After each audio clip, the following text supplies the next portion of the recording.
शिक्षा मित्र के साथ भेदभाव हुआ है, आशा आंगनवाड़ियों के साथ भेदभाव हुआ है सरकार में। 69,000 भर्ती वाले सबको जोड़ना, उनके साथ भी बड़े पैमाने पर भेदभाव हुआ है सरकार में। जिस समय हम इन बातों को पहुंचाने में कामयाब होंगे, हमारी जीत को कोई रोक नहीं सकता। जहां युवजन सभा के लोगों से हमारी बात हुई है, वहीं पीडीए की सरकार बने, पीडीए पंचायत उन्होंने की है। पीडीए के कार्यक्रम बहुत जिम्मेदारी से किए हैं। पीडीए सरकार बनाकर के इन्होंने संकल्प लिया है कि पीडीए सरकार बनेगी तो नौकरी और रोजगार भी ये लोग पाएंगे। ये बात जन जन तक पहुंचाने का भी संकल्प ये लेकर के जा रहे हैं। जो सवाल इनके सामने हम लोगों ने उठाए और रखे हैं, अग्निवीर जो नौकरी दी है वो पक्की नौकरी नहीं है। शिक्षा मित्र के साथ भेदभाव हुआ है, आशा आंगनवाड़ियों के साथ भेदभाव हुआ है सरकार में।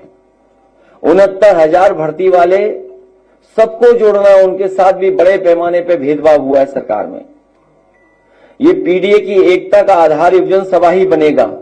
आशा आंगनवाड़ियों के साथ भेदभाव हुआ है सरकार में। 69,000 भर्ती वाले सबको जोड़ना, उनके साथ भी बड़े पैमाने पर भेदभाव हुआ है सरकार में। ये पीडीए की एकता का आधार युवजन सभा ही बनेगा। और वो पुरानी कहावत है कि जिस ओर जमानी चलती है उस ओर जमाना चलता है। न केवल मुद्दों को उठाना है, बल्कि समाज में लोगों को जगाना भी है, जोड़ना भी है। क्योंकि जिस तरीके से बेरोजगारी बढ़ रही है, ये सरकार अपनी नाकामी छिपाने के लिए तरह तरह की चीजों को अपनाती है।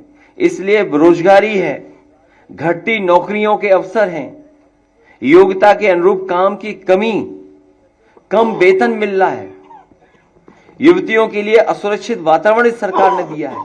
उस वातावरण को कैसे बेहतर करेंगे?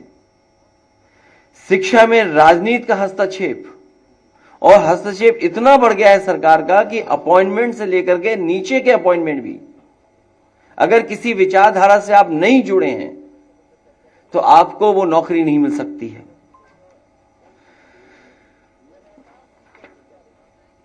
जिस तरीके से फीस महंगी होती चली जा रही है और प्राइवेटाइजेशन की तरफ जा रहे हैं,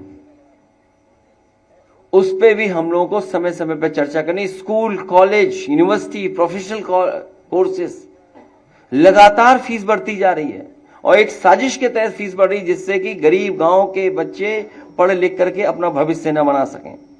और उसको रास्ता दिखा रही है सरकार शिक्षा का निजीकरण कर करके। जिस तरीके से प्राइवेटाइजेशन हुआ है और जितनी तेजी से हुआ है, शायद इतना तेजी से निजीकरण कभी नहीं हुआ होगा जो भारतीय जनता पार्टी की सरकार में हो रहा है, दिल्ली और लखनऊ की सरकार मिल करके। जो ऑनलाइन शिक्षा की समस्याएं हैं, ऑनलाइन जहां हमारी मदद कर रही है पढ़ाई में, वहीं जो समस्याएं हैं उनका समाधान कैसे निकालना, उस तरफ हम लोग काम करेंगे। मैंने मुद्रा योजना के बारे में पहले भी कहा था कि इस सरकार ने झूठ के खातों में 33 लाख करोड़ रुपए भेजे थे और सरकार का ये सरकार ये कहती थी कि हम अगर मुद्रा योजना से किसी को मिला है लोन तो वो एक को नौकरी देगा, एक को रोजगार देगा। तो अगर 33 लाख करोड़ रुपया बटा है 52 करोड़ लोगों को अकाउंट में, तो इसका मतलब ये कि किसी को नौकरी और रोजगार की जरूरत ही नहीं, सबको मिल गया होगा। क्योंकि जब 33 लाख करोड़ रुपया बटा है, 52 करोड़ अकाउंटों में गया है, तो अगर एक अकाउंट की वजह से 2 नौकरियां भी मिली हैं, 2 लोगों को रोजगार भी मिला है, तो शायद कोई भी बेरोजगार नहीं बचना चाहिए। मुझे उम्मीद है कि माता पिताओं के साथ बैठ करके बातों को समझाएंगे भी और दूसरों तक भी पहुंचाएंगे। और हमारा यही युवा न केवल संविधान बचाएगा, बाबा साहब भीमराव अम्बेडकर जी का दिया हुआ आरक्षण भी बचाने का काम करेगा। मुझे पूरा भरोसा है कि ये युवजन सभा के लोग पीडीए सरकार बनाने के लिए और समाजवादी आंदोलन को आगे बढ़ाने के लिए घर घर, गांव-गांव, गली मोहल्ले सब जगह जाकर के अपनी पार्टी का संदेश पहुंचाएंगे। ये हमारे पार्टी के संदेश दूत की तरह काम करने का काम करेंगे।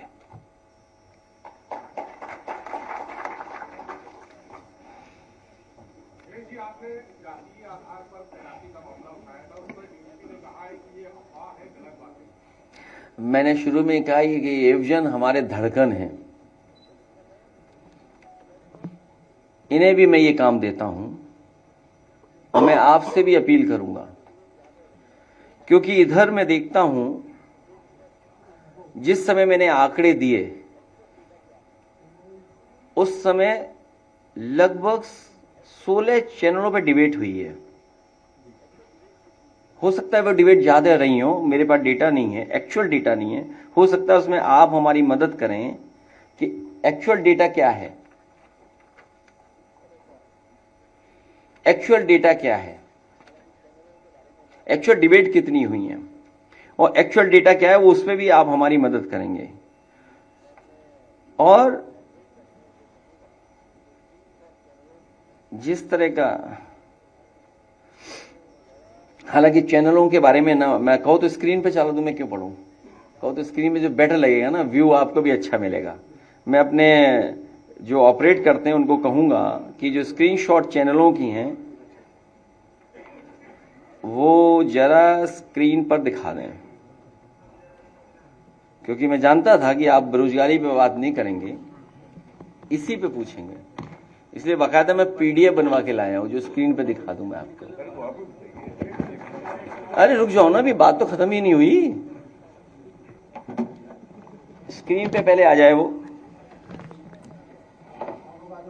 और अगर इसमें वैसे डीजीपी साहब को कम कहना चाहिए, कम से कम मुख्यमंत्री जी कहते हैं ना, जिन्होंने 46 में 56 वाली बात की थी, और अभी तो 2 ही 4 जिलों का खुलासा किया हम लोगों ने। मैं ये जानता हूं यहां जितने पत्रकार साथी बैठे हैं सब सच्चाई जानते हैं। सिंह भाई हटे तो सिंह भाई आए ना, ये तो आप जानते होंगे ना अपने डिपार्टमेंट का। मैं जानता हूं चेहरे पे खुशी भी और सर भी हिल रहा है, इसका मतलब जो बात मैं कह रहा हूं वो सच है, लेकिन आप पे भी बहुत दबाव है, बहुत दबाव है। आगे पीडीएफ अपनी मैंने भेजा है, जरा स्क्रीनशॉट दिखाई जो डिबेट्स हुई हैं चैनलों पे।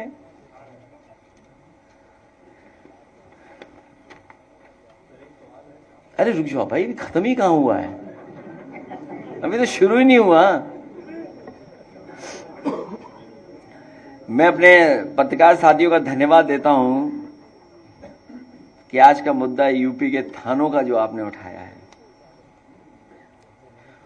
और मैंने केवल डेटा देकर के पीडीएफ का, भारतीय जनता पार्टी का जो पीडीए के